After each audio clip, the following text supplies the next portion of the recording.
જય હિન્દ મારા ખેડૂત મિત્રો, હું છું તમારો મિત્ર પટેલ. તમારા બધાનું સ્વાગત છે આપણી યુટ્યુબ ચેનલ ઉમાવટી કૃષિ જગતમાં. તો ખેડૂત મિત્રો, આજે મેં મારા જીવનની સૌ પ્રથમ ખેતી કરવા જઈ રહ્યો છું.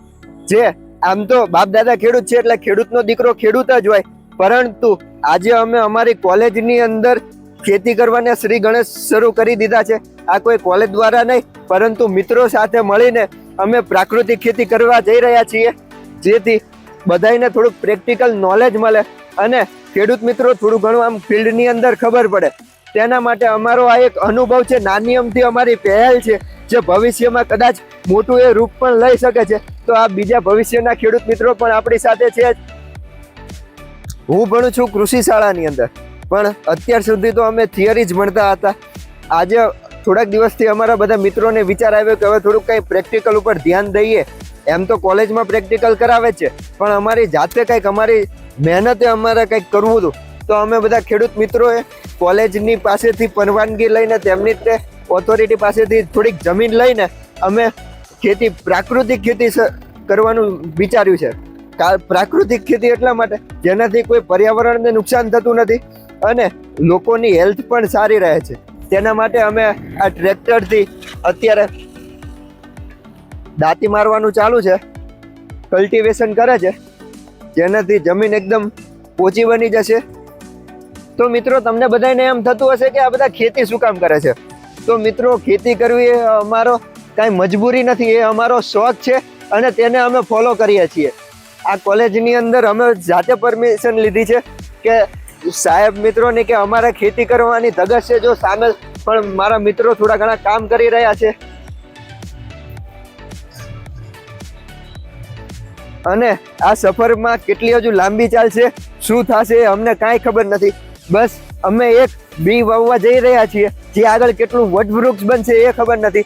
તો અમારું ખાલી કહેવાનું મતલબ એ જ છે, જો આજની યુવા પેઢી ખેતીની અંદર આગળ વધે અને અમારા બધા જેવા જુવાનિયાઓનો જુસ્સો અને અમારી પાસે જે ટેકનોલોજી છે તે, અને તમારા બધા જેવા અનુભવી ખેડૂતોનો અનુભવ અને તમારું જે ખેતરનું જે જ્ઞાન છે તે અમારી સાથે મળીને જો આગળ આપણે ખેતી કરીએ તો આપણો ખેતી પ્રધાન દેશ સાચે ખેતી પ્રધાન બની શકશે.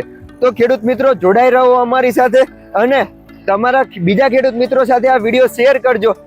તો મિત્રો, અત્યારે આ પાછળ થોડીક અમથું અહીંયા ઘાસ વધારે ઉગી ગયું હતું, તેને અમે દાંતડા વડે સાફ કરીએ છીએ અને આ સાઈડ ટ્રેક્ટર દાંતી મારી રહી છે.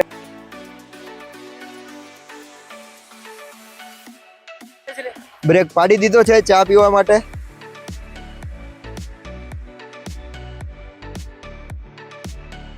તો ખેડૂત મિત્રો, અમારું અહીંયા બીજું પગલું અહીંયા કમ્પ્લીટ થઈ ગયું છે, એટલે કે ખેડ કરવાનું.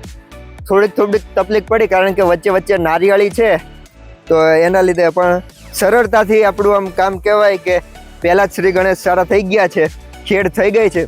અને હવે તમે એમ વિચારતા હશો કે આ બીજું પગલું શું કામ, પહેલું કયું? આજ પહેલું નહીં, ખેડ કરવી જ ના ખેડૂત મિત્રો. પહેલું પગલું એ અમારું કે વિચાર આવ્યો કે પ્રાકૃતિક ખેતી કરવી છે, એ અમારું પહેલું પગલું હતું.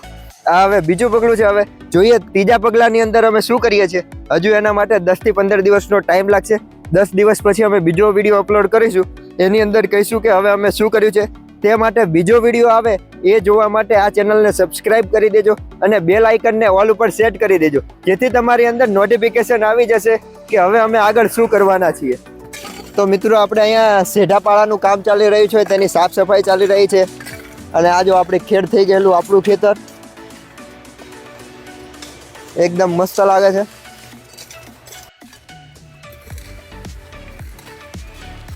તો મિત્રો, આપણે અહીંયા આજે બીજો ચા પાણીનો બ્રેક લીધેલો છે. આ જોતા મને યાદ આવે કે દૂધ પીવે દેવદૂત ને ચતુર પીવે ચા, કોફી તો કપટી પીવે ને મૂરખ પાડે ના. તો મળીએ નવા વિડીયોની અંદર. જય જવાન, જય કિસાન.